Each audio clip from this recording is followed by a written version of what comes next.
मैं कौन हूं ये जानने से बेहतर है मैं यहाँ पे क्यों हूं ये जानते हैं। जैसा कि हम लोगों को पता है कि हमारा 12th का बोर्ड्स आए दिन कुछ दिन में, एक दो दिन में है, ठीक है। क्लास में ऑलरेडी आप लोगों को इंपॉर्टेंट क्वेश्चन सारा दे दिया गया है, तो अभी हम उन सभी क्वेश्चंस का आपको एक वीडियो सॉल्यूशन प्रोवाइड कर रहे हैं, ठीक है। तो चलिए शुरू करते हैं। तो हमारा फर्स्ट क्वेश्चन जो है बच्चों वो कुछ ऐसा है कि था proof Gauss's theorem using Coulomb's law। ठीक है बच्चों, तो हम लोगों को Coulomb's law को प्रूव करना है। देखो बच्चों, हमारे पास टोटल मात्र 20 ऐसे क्वेश्चंस है जिसको अगर आप कर लेते हो तो आप काफी अच्छा मार्क्स सिक्योर कर सकते हो, ठीक है। तो उसमें से हमारा फर्स्ट क्वेश्चन है जहां पे हम लोगों को Coulomb's law को प्रूव करना है just using Gauss's theorem.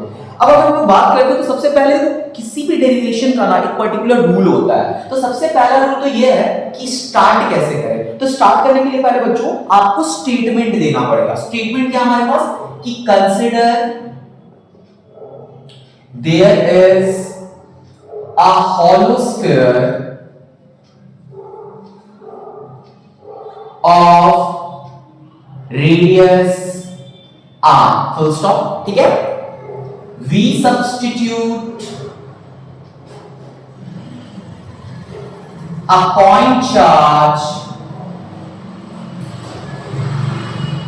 q on the center of the sphere। ठीक है बच्चों, तो हमने क्या किया, एक स्फीयर लिया जिसका हमारे पास रेडियस कितना है, r है, ठीक है। इस r रेडियस में हमने क्या किया, चार्ज जो है q उसको सेंटर पे डाला। बट चूंकि बच्चों ये हॉलो है तो हमारा चार्ज तो सेंटर पे रहेगा नहीं बल्कि ये एक्यूमुलेट हो जाएगा। कहां पर, ऑन द सरफेस, ठीक है बच्चों। तो सरफेस पे हम लोग क्या करते हैं, इसको इक्वली डिस्ट्रीब्यूट कर देते हैं। अब ये करने के बाद बच्चों अगर हम लोगों को इसको करना है ना, तो इसमें एक छोटा सा एरिया को हम लोगों को पहले चूज करना पड़ेगा, ठीक है। तो यहां पे हमने छोटा सा एरिया चूज किया, ठीक है, ध्यान दीजिएगा। तो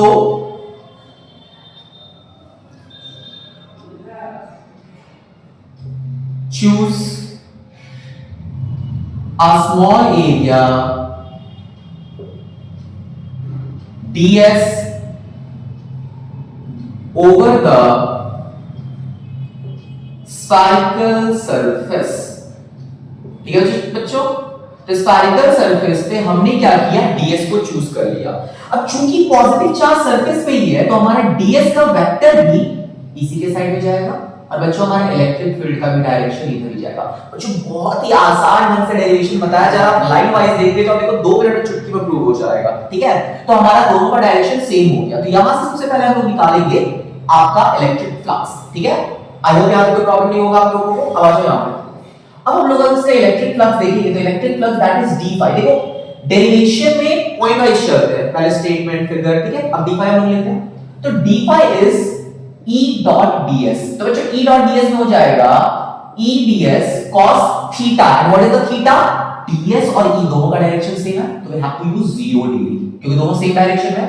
तो E ds cos 0 होता है बच्चों 1, तो हमारे पास हो जाएगा d phi is equals to E ds। बोलो बच्चों कोई प्रॉब्लम। अब हम लोग क्या करेंगे, integrating on both side, integrating on both side.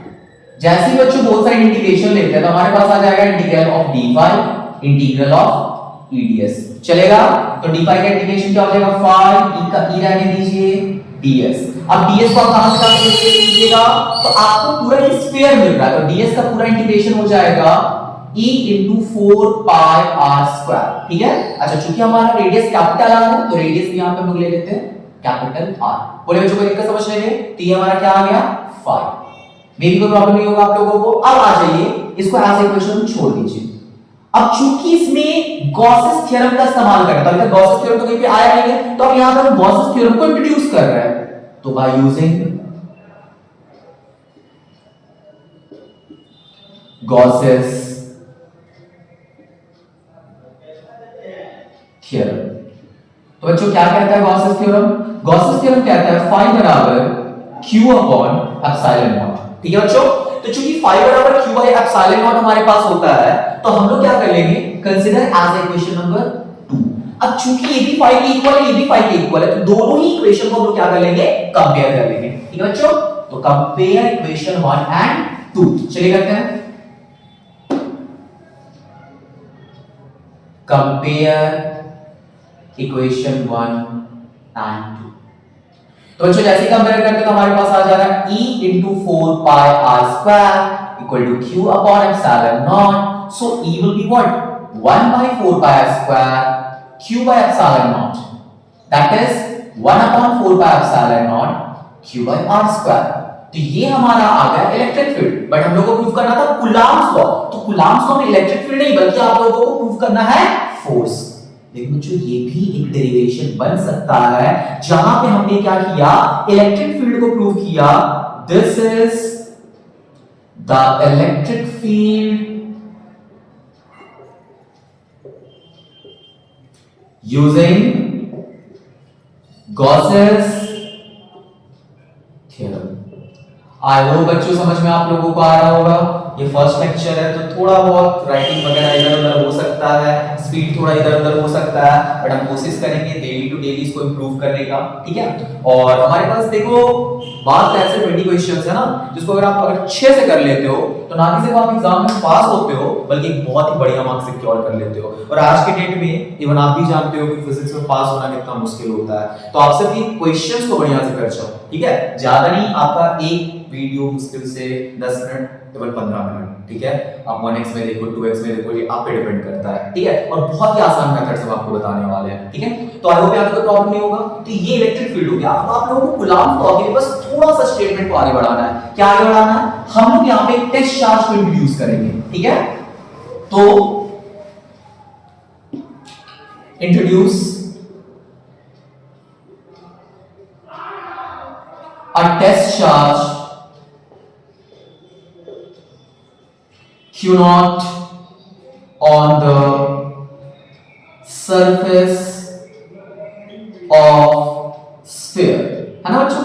तो हम लोग स्फीयर के सरफेस पे एक Q naught चार्ज को इंट्रोड्यूस कर रहे हैं। जैसे ही Q naught चार्ज हमारा इंट्रोड्यूस हो जाएगा तो हमारे पास कुछ ऐसा हो जाएगा कि हम लोग जानते हैं कि force is equals to test charge into electric field, है ना बच्चों, Q naught इनटू E। और चूंकि हमने तो ऑलरेडी E को फाइंड कर रखा था, तो this is Q naught into 1 by 4 pi epsilon naught Q by r square. So the force will be 1 upon 4 pi epsilon naught Q naught by r square. तो बच्चों ये रहा हमारा 5 मार्क्स का क्वेश्चन में कूलॉम्स लॉ को prove किया गया गॉसेस थ्योरम के हेल्प से। ठीक है, इसमें आप लोगों को 2-3 बातों का ध्यान रखना है। देखो यार, पेपर हर कोई लिख लेते हैं, ठीक है, बट हर कोई को जरूरी नहीं कि 5 में से 5 मार्क्स मिल ही जाए। ठीक है, 5 मार्क्स उठा लेना अपने आप में एक काबिलियत है, जिसको हम लोग कहते हैं परोसना। ठीक है, क्योंकि सबको पता है कि एक समोसा मार्केट में 5 रुपए में मिलता है और वही समोसा आपका किसी 5 स्टार या 3 स्टार में 150 का भी मिल सकता है। सिर्फ अंतर है तो सर्विंग का। ठीक है, यानी परोसने का तरीका का। तो बच्चों कैसे परोसना है, तो ध्यान रखना है फर्स्ट ऑफ ऑल नीटनेस। ठीक है, कहीं पर ओवर राइटिंग इंट्रोड्यूस मत करना। ओवर राइटिंग के बाद हो जाता है बच्चों, हम लोग जब भी फॉर्मूला डिराइव करते हैं, ठीक है, तो सबसे पहले बच्चे जल्दी जल्दी में उसका मैथमेटिकल इंटरप्रिटेशन लिख देते हैं और सबसे बड़ा चीज भूल जाते हैं कि हमने डाटा क्या दिया। इट मींस हमारा कंसीडरेशन। तो जहां पे कंसीडर करना वो आपको ध्यान रखना है, जहां पे नया चीज इंट्रोड्यूस कर रहा है वो यूज करना है, जहां पे फॉर्मूला नया यूज करना वो देखना है, एंड फाइनली नीटनेस के साथ बनाते तो आपको 5 मिल जाता है। ठीक है, यानी 5 नहीं तो फिर भी 4.5 तो आपका कोई नहीं काटा है। तो आई होप आप लोगों को ये क्लियर होगा।